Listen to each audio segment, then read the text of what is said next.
പിതാവിൻ്റെയും പുത്രൻ്റെയും പരിശുദ്ധാത്മാവിൻ്റെയും നാമത്തിൽ ആമേൻ. എന്നെ ശ്രവിച്ചുകൊണ്ടിരിക്കുന്ന പ്രിയ അഭ്യുദയകാംക്ഷികളെ, മാതാപിതാക്കളെ, സുഹൃത്തുക്കളെ, കുടുംബ ജീവിതത്തെക്കുറിച്ചുള്ള 4ാമത്തെ സന്ദേശമാണിത്. വിശുദ്ധ പൗലോസ് അപ്പോസ്തലൻ കൊളോസ്യോസുകാർക്ക് എഴുതിയ ലേഖനം 3-ാം അധ്യായം 18-19 വാക്യങ്ങൾ ഇപ്രകാരമാണ്: ഭാര്യമാരെ, കർത്താവിന് യോഗ്യമായ വിധം നിങ്ങൾ ഭർത്താക്കന്മാർക്ക് വിധേയരായിരിക്കുവിൻ. ഭർത്താക്കന്മാരെ, നിങ്ങൾ ഭാര്യമാരെ സ്നേഹിക്കണം, അവരോട് നിർദ്ദയമായി പെരുമാറരുത്.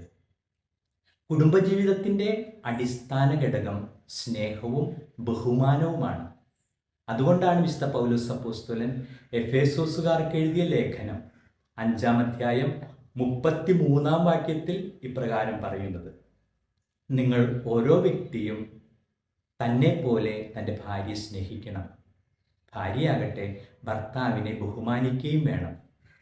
കുടുംബജീവിതത്തിൻ്റെ വിശുദ്ധിയാണ് ദൈവം ആഗ്രഹിക്കുന്നത്. അതുകൊണ്ടാണ് ഉൽപ്പത്തി പുസ്തകം 2-ാം അധ്യായം 24-ാം വാക്യത്തിൽ ഇപ്രകാരം പറയുന്നത്: അതിനാൽ പുരുഷൻ മാതാപിതാക്കന്മാരെ വിട്ട് ഭാര്യയോട് ചേരും, അവരൊറ്റ ശരീരമായി തീരും. കുടുംബജീവിതം നിത്യമാണ്. അതുകൊണ്ടാണ് ഈശോ അരുളി ചെയ്തത് വിശുദ്ധ മത്തായിയുടെ സുവിശേഷം 19-ാം അധ്യായം 6-ാം വാക്യത്തിൽ: അതിനാൽ ദൈവം യോജിപ്പിച്ചത് മനുഷ്യൻ വേർപെടുത്താതിരിക്കട്ടെ. കുടുംബജീവിതം ഒരു ഉടമ്പടിയാണ്. പഴയ നിയമത്തിൽ ഉൽപ്പത്തി പുസ്തകം 2-ാം അധ്യായം 24-ാം വാക്യത്തിൽ നമ്മൾ വായിച്ചതുപോലെ, അതിനാൽ പുരുഷൻ മാതാപിതാക്കന്മാരെ വിട്ട് ഭാര്യയോട് ചേരും, അവരൊറ്റ ശരീരമായിട്ട് തീരും. കുടുംബജീവിതം നിത്യമാണ്, ഉടമ്പടിയാണെന്നുള്ളതിൻ്റെ പുതിയ നിയമത്തിൽ നിന്നുള്ള ഭാഗം ഈശോ അരുളി ചെയ്ത വിശുദ്ധ മത്തായിയുടെ സുവിശേഷം 19-ാം അധ്യായം 6-ാം വാക്യത്തിൽ: അതിനാൽ ദൈവം യോജിപ്പിച്ചത് മനുഷ്യൻ വേർപെടുത്താതിരിക്കട്ടെ. കുടുംബജീവിതത്തിൻ്റെ ലക്ഷ്യമെന്താണ്? സന്താന പുഷ്ടിയുള്ളവരായി പെരുകി ഭൂമിയിൽ നിറഞ്ഞ് അതിനെ കീഴടക്കലാണ്.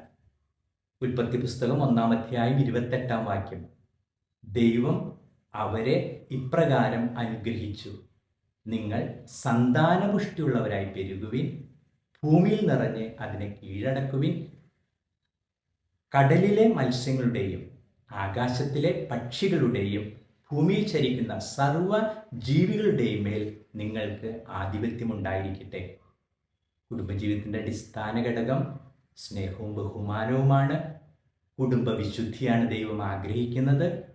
കുടുംബജീവിതം നിത്യമാണ്. കുടുംബജീവിതം ഒരു ഉടമ്പടിയാണ്.